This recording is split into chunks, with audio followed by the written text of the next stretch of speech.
What's up, everyone? Today's another video on the Redeye. Decided to undertake another mod that I've been wanting to do.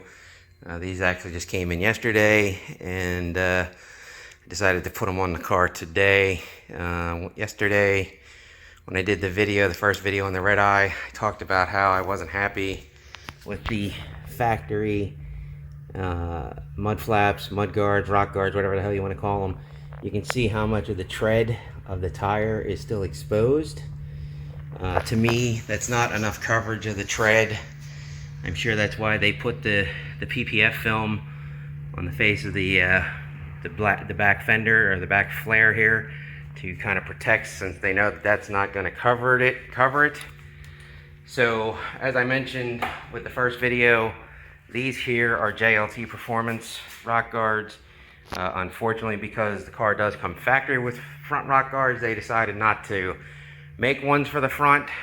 So I decided to go with the JLT add-on ones. And here's kind of a indication of how much wider the JLT or the ZL1 add-ons are. You can see this one on the top is the factory. I already took it off the passenger side, so you can see how much wider this is. Let's see here. You can see, I've got the push pin holes lined up. Got that hole lined up for the ZL1, so you can definitely see it is a little bit wider. I personally think that's going to provide much better coverage of the tread pattern on the car, especially after I put the Continentals on the front. Stickier tires, gonna throw shit up left and right, so I want to have as much of the side protected as possible, so that's why I'm going ahead and do this. I can tell you that the push pins that come with the factory rock guards are a pain in the ass to get off. They're not a typical push pin where you grab the top with an upholstery tool or body tool or whatever the hell kind of tool you want to use to pull the top up, and then that kind of releases the tension on the parts that flare out to kind of hold it. There's actually a pin in here. I don't think you'll be able to see it because the lighting is terrible. Try in here. You might be able to see it down in there, but basically there's a little pin in there. You can kind of see it in the middle here. And what happens is you got to kind of knock that pin forward, and then that releases the tension on the tabs. Then you can pull the actual push pin out. When I did that on the passenger side, the first one, I didn't realize how they work. So the first one, when I took it off, I just really destroyed the push pin. The ZL1 add-on kit does not come with push pins, but it does come with, this thing attaches. So it attaches with two of the factory push pins. There's a screw that goes into the plastic inner liner. It does not go into the paint. This thing here goes to where the bottom push pin on the factory piece is, but there is a bushing that goes between the two to make sure that this stays pressed off the body, because let's see here, you can tell that the factory ones are sunk in because the way the inner wheel well is with the wide body kit, they had to sink that in. So since the ZL1 add-ons are not sunk in, like I said, there's a bushing that goes here, and then there's a bolt that goes through the bushing. It connects to a nut on the back side. And at the upper end, you can see there's a couple more screw holes here.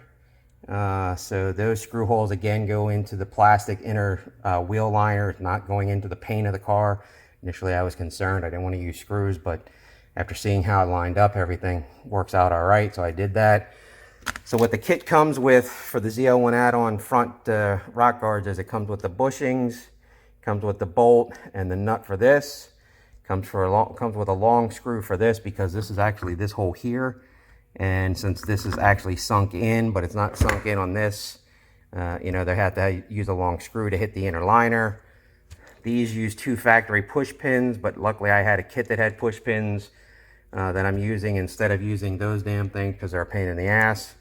And then it comes with two little nylon washers that go between the rock guard and the body, or the inner plastic liner.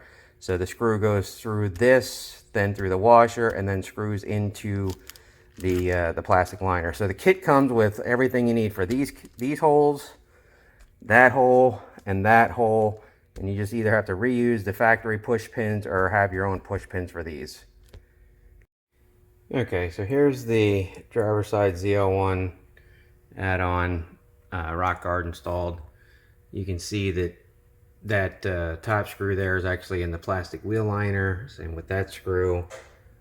Same with that screw. And then there's that bolt with the bushing that I was telling you about that forces the rock guard to stay off the edge since it's sunk in. One thing I don't like about this is I'm not exactly sure how, because this isn't sunk in like the factory ones are. This is going to collect a ton of crap back here. So, you know, I guess you're going to have to make sure if you use these, you're going to have to make sure that you clean out from time to time back there with a pressure washer. And I just noticed that I probably need to put a push pin in there just to hold that piece of plastic in there. The instructions don't reference anything about putting a push pin back in that spot, but that's what I'm going to do anyway. I highly recommend, if you're doing this, if you're going to do this, you get yourself a kit of push pins, different sizes and stuff. On the other side, I was able to use 2 push pins like this. But on this side, for some reason, this hole in the wheel liner seemed to be larger, and as such, this push pin wouldn't work. But luckily, because I had the kit that had multiple push pins, this one actually does work. So that's how it looks from the wheel well when it's installed. Like I said, I was initially worried that these were screwed into the metal, but they're not. You're probably not going to be able to see the little, oh, there it is. You can see the little nylon bushing or washer that they have to kind of keep this pushed off a little bit. But you can see that the, oh, actually that's pushed out like that. That's interesting. I'm going to have to figure that one out. I don't like that. Interesting. So what I ended up doing was taking the little nylon washer out from behind that screw and that screw, and it fits a lot better than it did before. I'm not sure if this is just it's kind of an optical illusion because you can see a shadow in there. I'm not sure if this is just a tolerance thing with the flare being slightly different on this side, the way it's mounted to the car. I have no idea. The other side, it didn't do this.